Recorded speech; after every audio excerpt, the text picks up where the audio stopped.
Hoje a gente vai estar com um cara que eu considero realmente um homem muito sábio. Eu aprendi muito com ele. A gente já fez muitos eventos juntos de gerenciamento de projetos.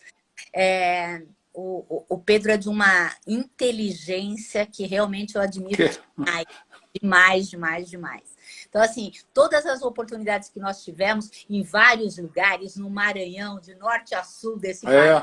Isso. A gente momentos ótimos. Então, assim, acho que hoje é uma live que vale super a pena. Claro que todas as outras também, mas hoje realmente a gente tem esse ser muito especial, que é o Pedro, para dividir um pouco de todo o conhecimento dele com a gente.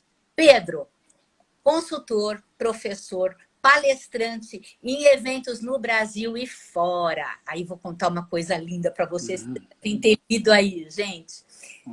Ele já fez evento, ele já fez apresentação na NASA. Olha que este homem é do outro mundo, que coisa linda. NASA, para quem não sabe, né? Agência, o quê? Espacial Norte-Americana. Cara, é que no último. Adoro falar com gente chique. Não é isso, Pedro? Olha, gente. Exagerando. Obrigado. Boa noite a todos e obrigado, Cris, a você e a Omni pelo convite. É uma honra estar aqui conversando com vocês. Boa noite a todos.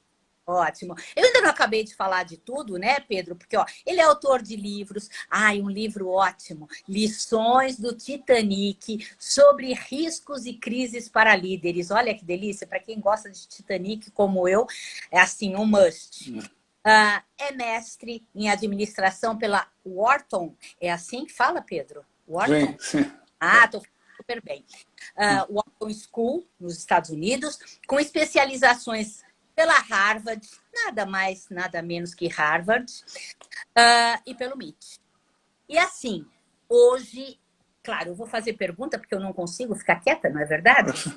Vai brotando, mas o nosso assunto hoje, o Pedro especificamente vai falar sobre os 5 estágios de uma crise. Claro que, só para conhecer, porque crise a gente não está atravessando nenhuma, não é verdade? Então, assim, é só para conhecimento mesmo. Mas brincadeiras à parte, acho que tem muita coisa boa aí para a gente conversar. E eu queria aí começar, Pedro, perguntando aí para você, para que você conte um pouquinho para nós, como é que surgiu essa ideia, né, de desenvolver aí os 5 estágios de uma crise. Então, acho que a gente podia começar por aí, e aí eu prometo que eu só interrompo quando tiver pergunta. Tá ótimo. Então, todo ouvidos e a galera aí, aproveitem. Cris, os 5 estágios de uma crise, né? Essa ideia ela surgiu a partir de um modelo descritivo que eu apresentei na Academia de Liderança, Engenharia e Projetos da NASA.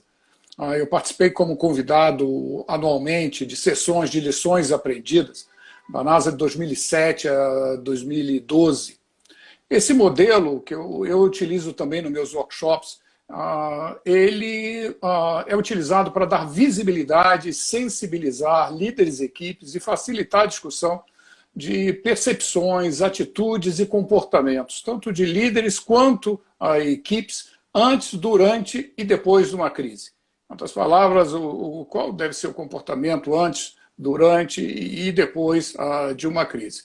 Eu utilizo combinado com técnicas de storytelling, porque facilita esse transporte, essa sensibilização dos participantes. E esse é o principal ponto, né? Como que eu cheguei a isso. E acabou sendo, hoje ele é parte do livro Lições do Titanic sobre riscos e crises para líderes, e também como tema de artigos que foram na área de treinamento da Agência Espacial Norte-Americana. Um ponto importante, né? Por que crises? Né? E como que crises acontecem? Né?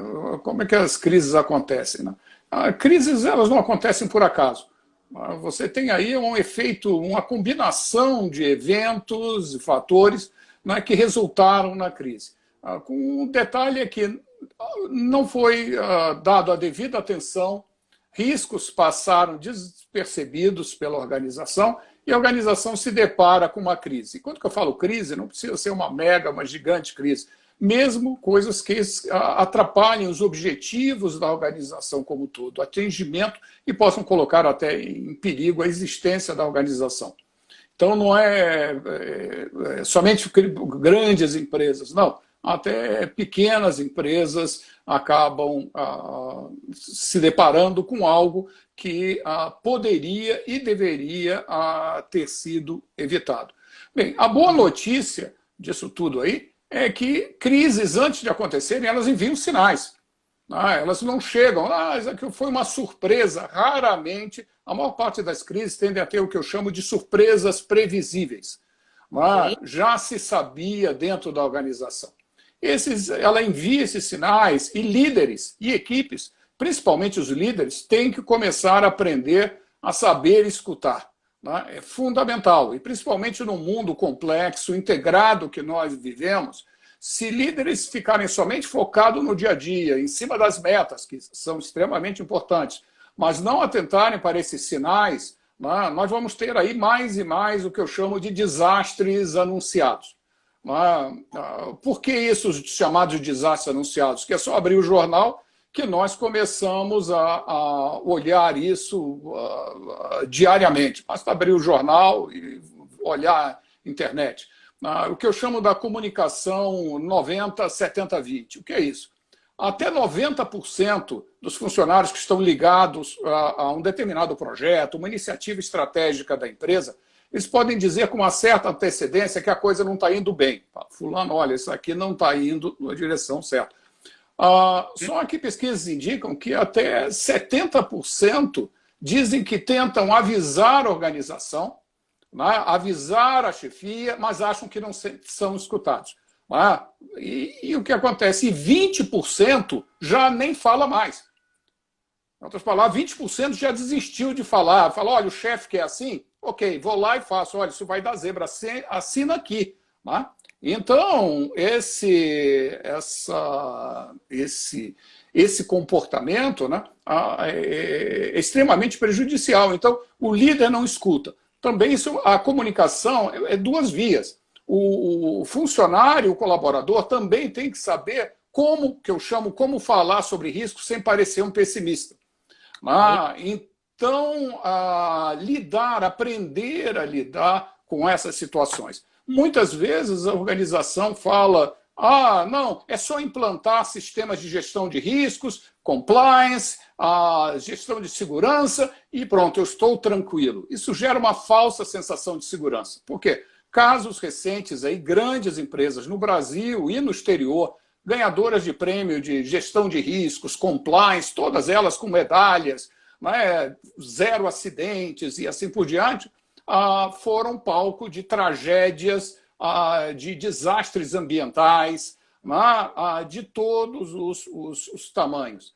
E isso atesta para a importância desse tema, que simplesmente implantar. Se você esquecer das pessoas, não vai dar certo. Você simplesmente, somente tecnologia, implanta sistemas, processos, metodologias, e esquece das pessoas, está preparando o terreno para o desastre. Não é isso?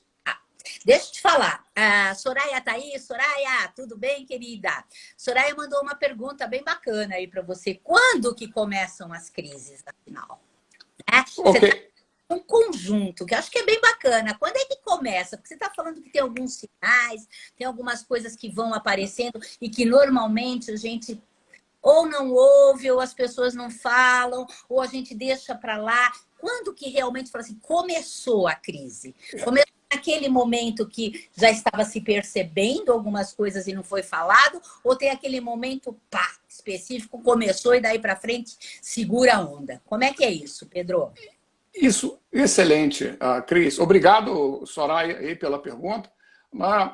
Vamos olhar do ponto de vista dos 5 estágios, né? O primeiro estágio, que é o pré-crise, onde está tudo bem, a empresa, ou é aquela calmaria, ou a empresa está crescendo, está tudo dando certo, o foco é no crescimento, vendas, metas e assim por diante.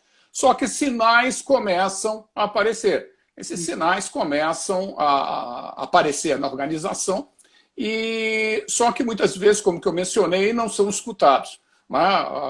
Em outras palavras, a organização, por diversas atitudes. Atitudes não se preocupe, isso não vai acontecer. Você está fazendo aí uma tempestade em copo d'água. Não seja pessimista. Isso, inclusive, cala os mais, né, que tentam alertar a organização para, olha, fica calado. Mas, e esses passam esses sinais, não são escutados, e, de repente, acontece o evento, né, que é o segundo estágio. O que é o evento? O evento é um evento, é um determinado acontecimento que deflagra a crise. Né? Em outras palavras, todo o ambiente estava sendo preparado, as condições estavam sendo formadas no pré-crise. Ela não acontece por acaso. Só que, muitas vezes, esses avisos vêm de fornecedores, vêm de outros departamentos, vêm até da mídia, já alertando. E entre os departamentos, o indivíduo não escuta o departamento A ou B. Por isso que, muitas vezes, depois que acontece, você verifica em auditorias, eu participei de diversas auditorias, você verifica diversos e-mails, alertas, funcionários, em outras palavras, muitas vezes já estava sendo comentado até no cafezinho da organização. E casos que foram, né, o pessoal dentro da organização não, ele vai falar no cafezinho ou no WhatsApp e fora da organização. Vários casos que se tornaram públicos, aconteceu isso. Pessoal, nós já conversávamos isso no café, estava todo mundo apavorado e ninguém fazia nada. Então, é uma situação extremamente desconfortável. E com isso acontece o evento aconteceu. Só que muitas vezes o evento pode ser um evento trágico, uma explosão, ou um impacto na imagem da organização, algo com os consumidores, uma falha qualquer, mas ela pode ser pequena também. E isso gera uma dificuldade que é simplesmente o início. Foi como, eu vou falar um pouco depois, no caso da Covid-19, quando começou a aparecer os primeiros casos na China. Isso é uma gripezinha, pessoal. Isso não vai impactar ninguém e assim por diante. Não vamos ser alarmistas e fazer como o Titanic, toca a banda porque as pessoas ficam mais calmas. E o que acontece? E esses passam batidos. E, novamente, os comportamentos pessoal, não vamos fazer uma tempestade em copo d'água, não vai acontecer nada, isso vai passar. E acontece que não passa. Não passa, aí nós entramos na crise. Em outras palavras, é quando inicia a crise, quando os efeitos, os múltiplos efeitos, os impactos começam a se manifestar. O pior é que mesmo nessa fase, quando entra se a organização não estiver preparada em processos de gestão de crise, não tiver já pensado em atitudes e comportamentos, como fazer perante a crise, o que acontece? Tende a ser improviso. Improviso, falta de planejamento, que acaba piorando a crise. Isso é o pior. Atitudes sem planejamento, tomadas no calor da crise, na emoção, sem preparo, agravam a crise. Puxa, Pedro, agravam a crise? Sim, agravam a crise e criam outras crises. Puxa, mas crises podem criar outras crises? Sim, as crises se multiplicam, como gremlins, né? Então, o que acontece... Olha, vou entender que eu, mais 2 ou 3 Cris Leandro, vamos gerar várias crises, é isso? Exatamente. E o que acontece? E, novamente, o comportamento, muitas vezes, ou é de busca aos culpados, ou não, quem foi o culpado, e a crise não é tanto assim, vai passar logo, o que acaba prejudicando. O outro estágio é o chamado resultado da crise. É aí onde que os impactos da crise são sentidos. Você avalia, nossa, o que aconteceu. Mesmo aí, atitudes e comportamentos podem minimizar esses resultados, dificultar soluções, dizendo que isso não é nada, isso não foi tão grande assim, vamos ser otimistas. Ser otimista é muito importante. Isso faz parte da natureza humana. É fundamental. Mas o otimista e realista, não é? O otimismo realista é extremamente perigoso. Né? E hoje virou quase como uma moda. O Robert McKee, ele denominou essa situação de negafobia. Ou seja, as organizações estão cada vez mais querendo negar tudo que é negativo. Não, e isso, o futuro vai ser rosado, vamos manter todos contentes. Isso é importante, mas se não for contrabalançado com uma dose realista, as chances de sucesso da organização e de sobrevivência reduzem. O outro estágio, o último estágio, é o pós-crise. O pós-crise é uma oportunidade de se fazer lições aprendidas. Se não ocorrerem lições aprendidas, o que aprendemos? Uma reflexão profunda, e não busca os culpados. Eu não estou falando, vamos buscar os culpados.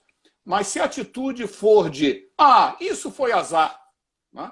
Isso foi azar, passou e não vai voltar novamente. Vamos voltar ao nosso antigo modelo de trabalho.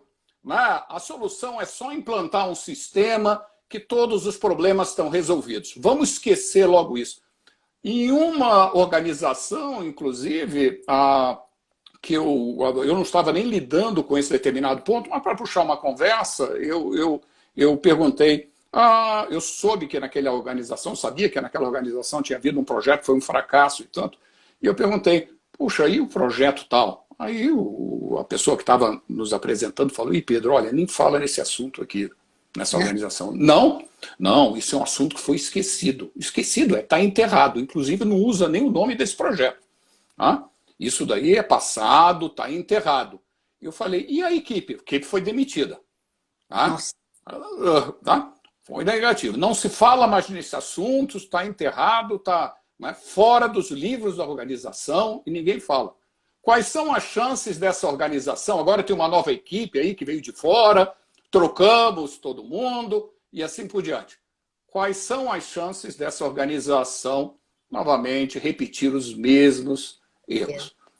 Todas. Em outras palavras, se o pós-crise não for um período de reflexão e aprendizado sobre o que aconteceu, por que aconteceu e o que nós vamos fazer a respeito, esse pós-crise pode ser o pré-crise da próxima crise. Em outras palavras, a organização está simplesmente criando o cenário para a próxima crise. Pode demorar 1 ano, 2 anos, 3 anos, mas mais à frente vai acontecer. É aquela coisa, né, de enterrar o assunto. Vamos enterrar o... Morreu, não se fala mais nisso. Mais nisso. Não tem nem, muitas vezes, uma ideia do que aconteceu, né, Pedro? E a gente, às vezes, a repetir alguns erros que até a gente não conheceu. A gente não soube aquilo, né? Exatamente. E aí tem uma perguntinha que eu achei bem bacana, da galera do Coati. Coati é uma ONG que tem em Jundiaí e ela cuida de meio ambiente, né? E eles acompanham muitos projetos bem bacanas. E a pergunta veio, eu achei bem interessante. Eu não sei quem é que está perguntando aí, mas um beijão para vocês. Mediante as suas considerações, isso deve ser uma preocupação só das grandes empresas? Não. Isso é tanto como pequenas empresas, ONGs, porque esses aspectos, essas barreiras de comunicação, elas são universais. E elas são atemporais também. Por exemplo, tanto que eu apresentei o caso do Titanic, né, na agência espacial. Aí você me pergunta, Pedro, o que é a agência espacial que está levando o programa para Marte se interessou por um caso como o do Titanic, ocorrido há mais de 100 anos atrás? Por quê? Os aspectos comportamentais frente a crises e riscos continuam os mesmos. Eu vou falar um pouco mais à frente, nós temos que começar a aprender antes de crises. E respondendo a sua pergunta, né? Isso não é...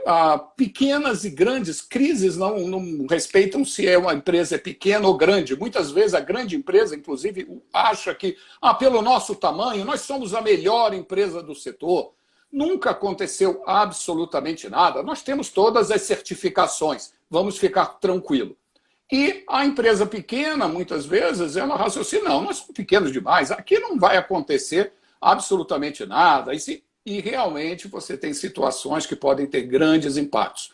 E, por outro lado, uma pequena organização ambiental, especificamente, como uma ONG, ela, utilizando esse tipo de conhecimento, utilizando essas argumentações, a forma de se comunicar podem aumentar a conscientização sobre alertas. Por exemplo, hoje, eu participei nos Estados Unidos durante uma reunião do Departamento de Estado norte-americano e Homeland Security, onde foram tratados grandes riscos para a humanidade como um todo, inclusive o aspecto de clima e assim por diante, florestas. E um dos aspectos importantes era como comunicar, como vencer essas barreiras de comunicação, né? Como alertar, porque as pessoas tendem a fazer, não quero escutar, não me conta. Porque má notícia, isso é considerado má notícia, o portador de má notícia é mencionado até na Bíblia.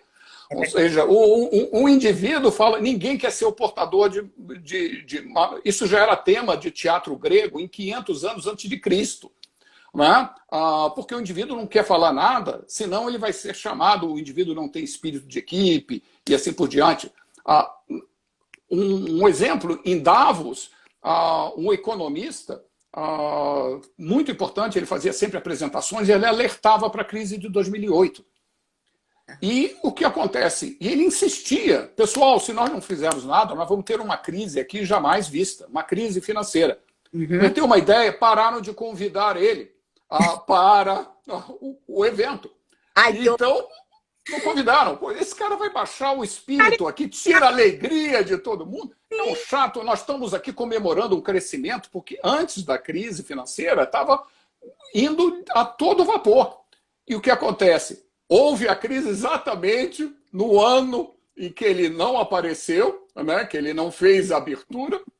No ano seguinte, todo mundo chamou ele, né, de volta para dizer, olha, pessoal, o que nós podemos fazer? Então, principalmente organizações, até ambientais, hoje, dentro do contexto global, tem uma importância muito grande em lidar com esse tema. Sim, sim. Muito bom, muito bom.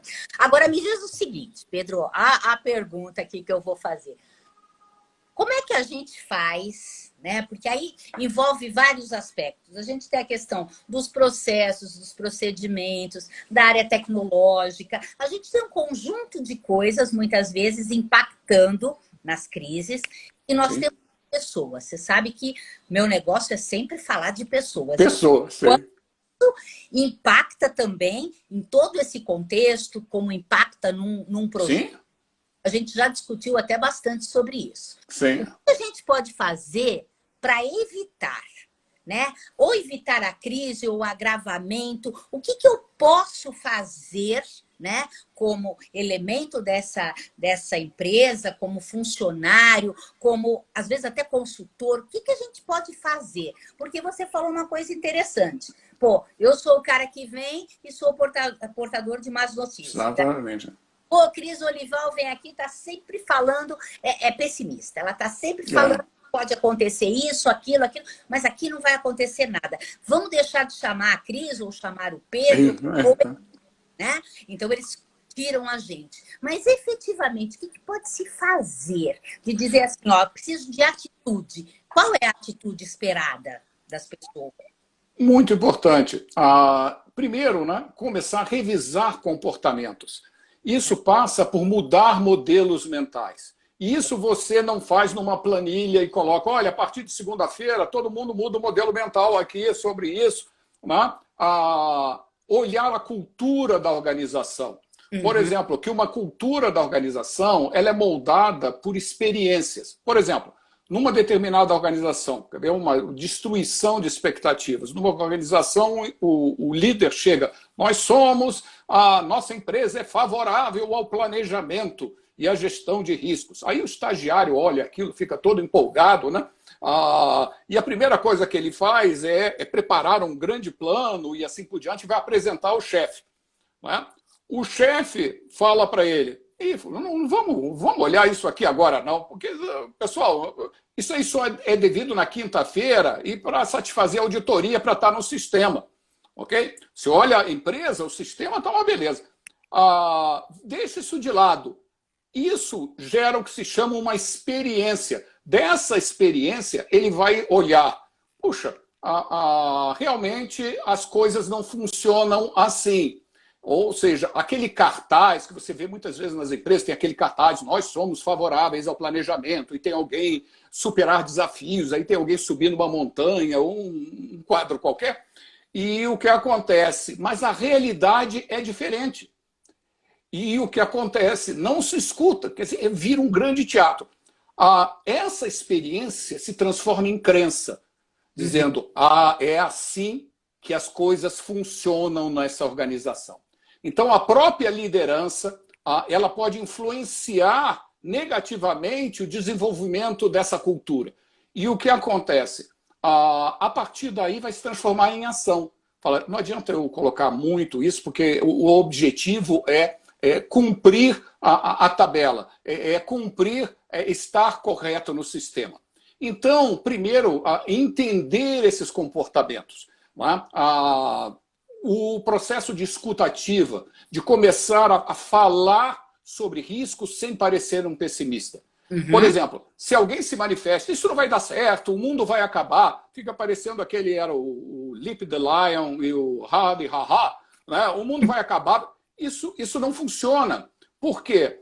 Quais são as soluções? O que nós temos que fazer? Qual é realmente o problema? Então, melhorar essa comunicação. Melhorar essa comunicação dos dois lados, do líder saber escutar. Do ponto de vista da equipe, como é que eu comunico sobre coisas que não são agradáveis, são positivas?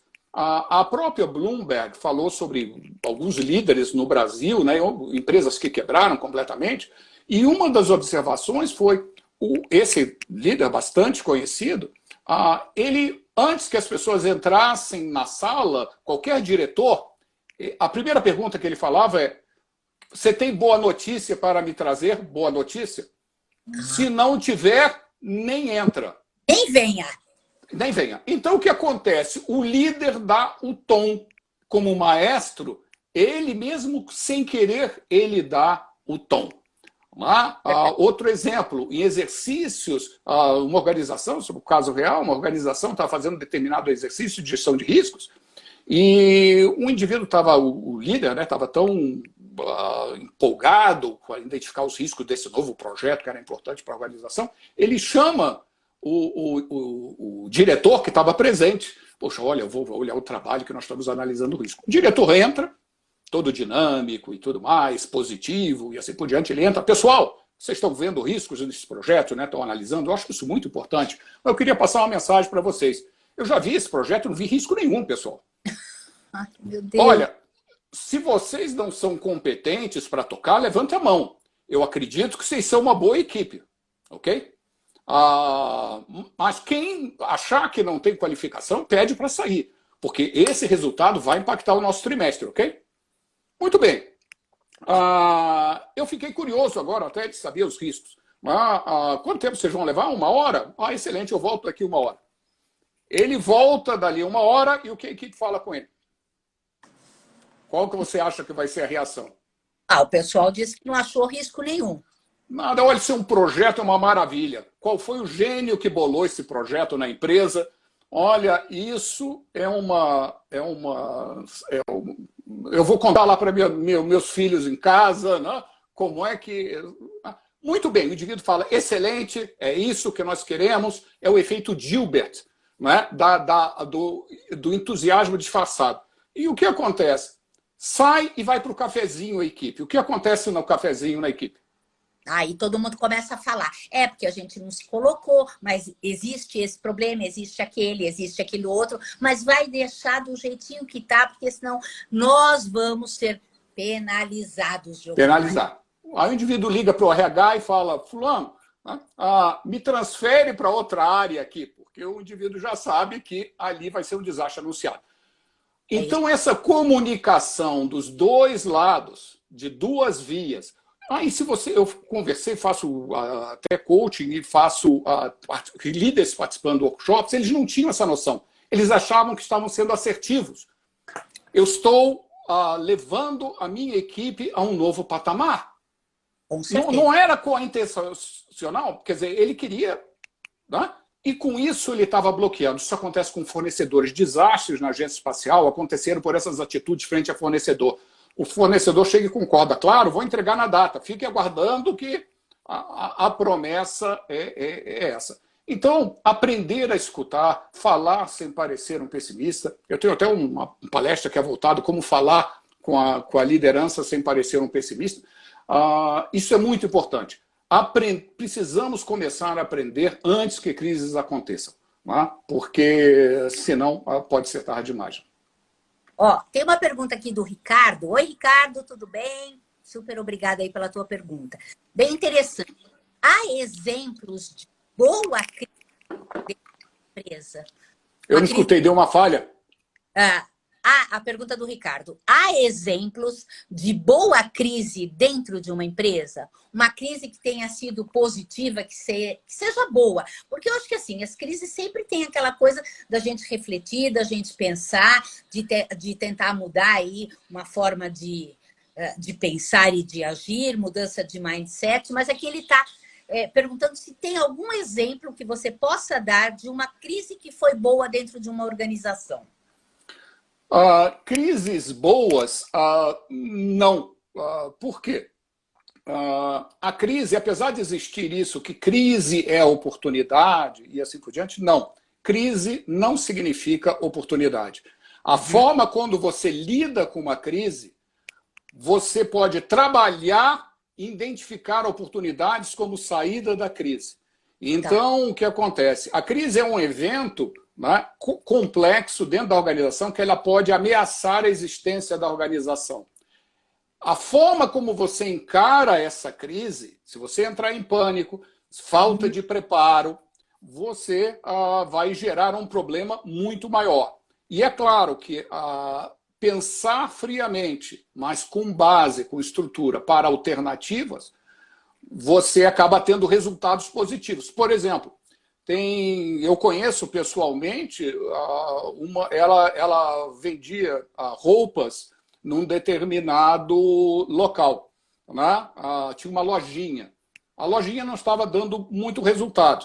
E ela estava fixada naquele modelo de loja, né? Vendia roupas específicas e tudo mais dentro da lojinha. Veio a crise, veio a pandemia. A pandemia entrou em desespero e tudo mais, saiu da loja e tudo mais, não teve mais condições, e assim por diante, logo no início. E ela começou a fazer pela internet. Tá? O faturamento dela aumentou gigantesco. Ela não vai voltar mais para o modelo antigo. Ok. Então, o que acontece? Nós olharmos a crise, ela traz, você precisa observar esses elementos, ela traz oportunidades. Tanto que nos meus workshops eu falo também. Por quê? Em oportunidades, porque não existe oportunidade sem risco. Você olha, se alguém chegar para você hoje e falar assim, olha, tem uma ótima oportunidade, e o risco? Não tem risco nenhum. Ou ele não entendeu, não acredita.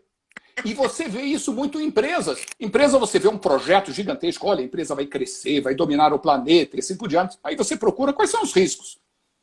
Não tem nenhum. Puxa, peraí, não existe retorno sem risco. Risco é fundamental da atividade humana. Você, para aprender bicicleta, você corre risco. Para ter uma satisfação de andar em bicicleta, andar de bicicleta. Então, mas entender esses riscos e aprender a superá-los é fundamental. Então, eu trato dentro dos workshops esses dois lados, crises, oportunidades, né, e ameaças. Risco tem esses dois componentes. E aí a gente volta naquela coisa, né, Pedro, de estar intimamente ligado à atitude de cada um, né? Perfeito. O quanto eu encaro, se eu entendi o que eu preciso fazer e partir para ação. Porque eu vejo muitas vezes que as pessoas elas ficam paralisadas quando existe. Sim. Eu não sei para onde eu vou, eu não sei para onde eu caminho. E aí volta naquela questão. O alinhamento da comunicação, aonde nós precisamos chegar, o que cada um vai fazer para. E isso demanda de mim atitude, dar o primeiro passo, começar a fazer, porque senão a gente não chega ao cerne do problema e muito menos a solução, né? É impressionante como as pessoas falam: eu não sei o que fazer. Eu estou estressado. Eu estou cheio de trabalho. Eu estou sem horizonte. Então, essa questão do meu interior, de como eu amadureci essa questão dentro de mim, é fundamental. Esse é um ponto importante que, como lidar com crise, eu estou vendo até uma pergunta aqui, dentro desse contexto, como você vê a pandemia da Covid-19 que estamos vivendo no contexto dos 5 estágios? Excelente pergunta, Andréa. Andréa, nossa querida também. Obrigada, Andréa. Super boa pergunta. No caso da Covid-19, é um caso exemplo de como não se deve lidar com uma crise. Nós estamos vivenciando hoje uma crise que poderia ter seus impactos reduzidos.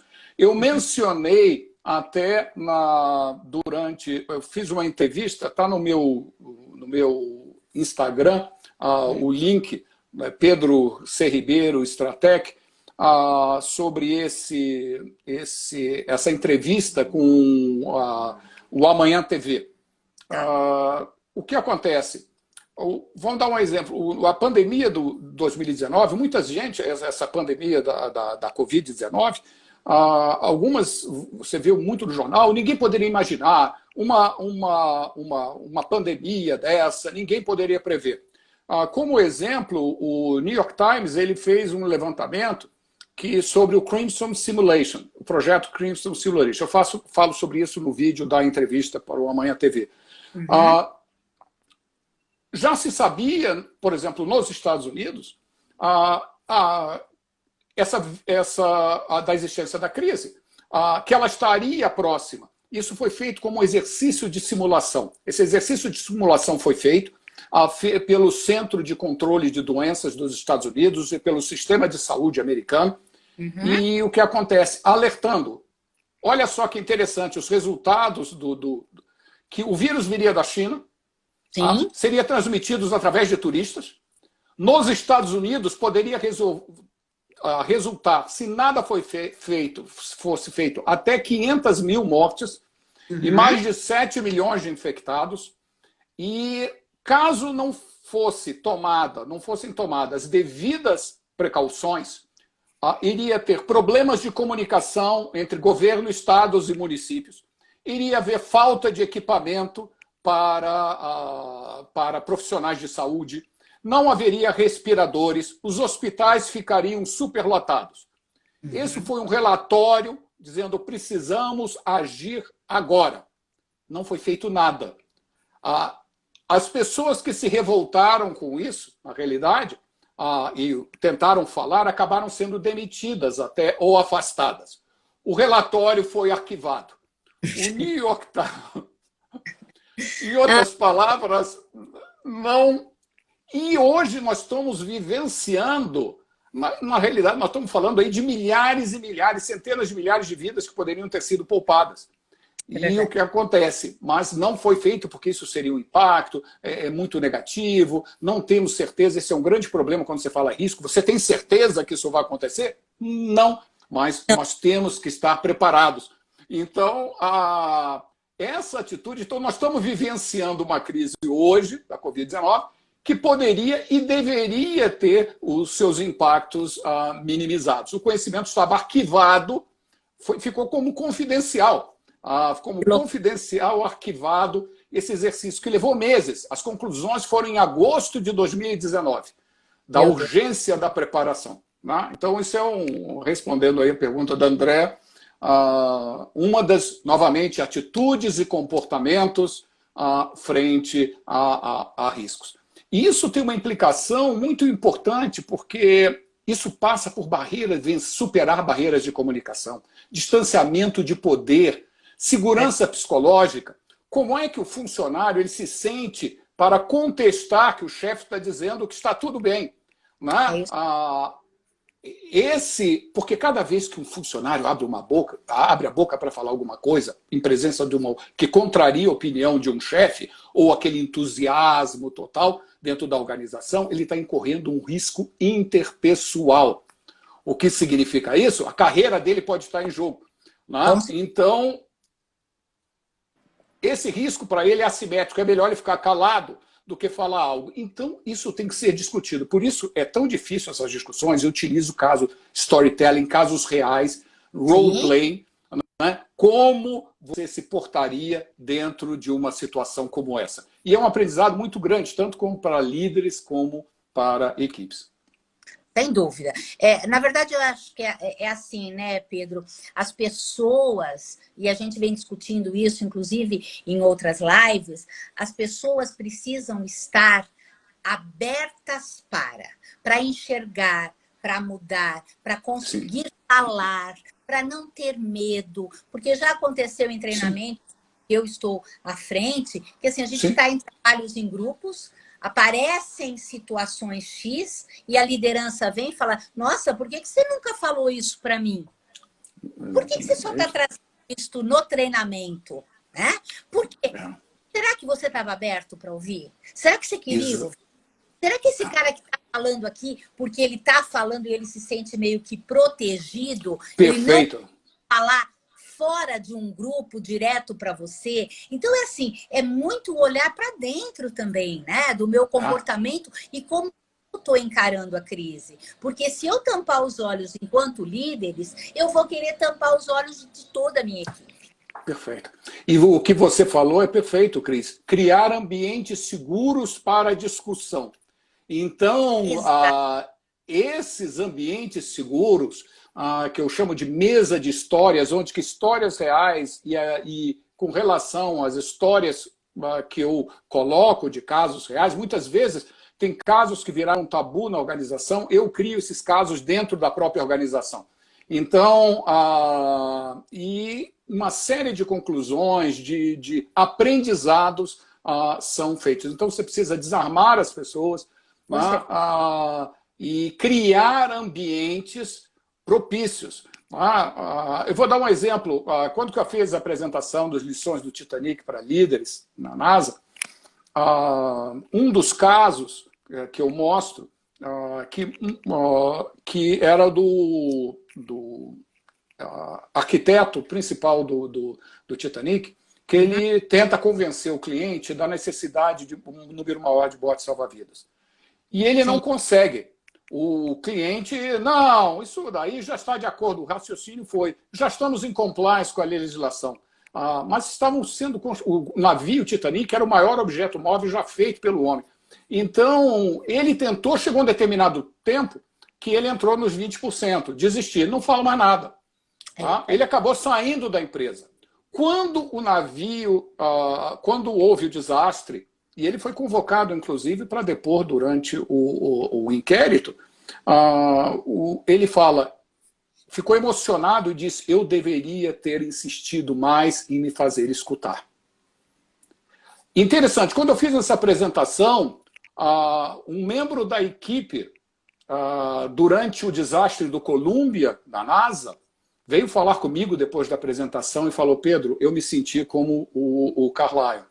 E, em outras palavras, até hoje, porque eu fui a um nível, fui a 2 níveis, falei, mas cheguei a um determinado ponto que eu falei: ok, já falei, vou deixar documentado, mas hoje eu me arrependo. Eu sinto até hoje, novamente, que eu deveria ter insistido em me fazer escutar. Então, aquilo que eu menciono, que são dos dois lados, né? Uma comunicação de 2 vias. A Andrea fez aqui um comentário. A cultura corporativa precisa ser acolhedora, com ambientes que favoreçam a participação de todos, que é o que a gente está falando, né? A gente está aconchegado, mais próximo. Até porque junto eu consigo enfrentar as crises com mais força, com mais vontade, com mais disposição, né? Tudo que é feito junto é melhor, né, Pedro? E crise, né? E qualquer tipo de crise, a crise que eu tenho na família, a crise no casamento, a crise, enfim, as diferentes formas de crises que a gente vive a vida inteira, né, Pedro? E que a gente nem sabe lidar efetivamente, mas tem que estar lá e tem que pôr o pé à frente e vamos fazer alguma coisa, né? Sim. Tá acabando, Pedro, tá acabando. Opa, é isso. Continuar esse papo, mas aí, quer dizer, vou pôr inveja em quem está assistindo, eu posso continuar o papo e vocês também, não é, Pedro? Você no Insta, acessa o Pedro, que o Pedro é super, super, super disponível. Pedro, fala aí alguma coisa, afinal, se despede da galera, dá o teu recado, quero te ouvir mais um pouquinho. Bem, Cris, em primeiro lugar, foi um prazer imenso, né, falar aqui nesse evento da Omni. Agradeço novamente o convite, por esse é um tema muito importante, foi ótimo revê-la aí, estamos aí conversando. E eu agradeço também aos que assistiram e a todos que assistiram e obrigado pelas perguntas também, muito boas perguntas. E podem entrar em contato no Instagram, né? Tem Pedro C. Ribeiro Stratec, do Lições do Titanic, eu criei um Instagram à parte, que é Lições do Titanic, né? Que é voltado, porque ele é algo tão específico que eu acabei criando um Instagram separado.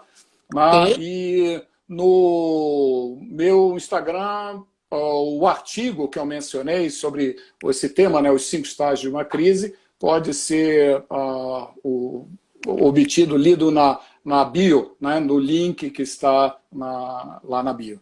Ok. Foi um grande prazer. Boa noite aí a todos, mas foi um prazer gigantesco falar com vocês. Bom, que a gente tenha outras oportunidades. O Johnny falou aqui, parabéns, foi ótimo. Realmente, Pedro, de coração, você sabe que você tem a minha admiração, adorei conversar com você. Muito. Possa desenvolver muitos projetos juntos aí, Sim. né? Em novas oportunidades. E para o pessoal todo, a galera da Omni, super obrigada pela confiança de sempre, né? Soraya, Johnny, galera toda que confia na gente, que gosta do nosso trabalho. E a gente volta aí, acredito que daqui uns 15 dias, mais ou menos, com um novo tema, ok? E a gente vai se encontrar. Pedro, super obrigada. Gratidão, gratidão, gratidão. Fica com Deus, tá bem? Tchau, pessoal. Aquele abraço. Também. Tchau, tchau. Até logo a todos.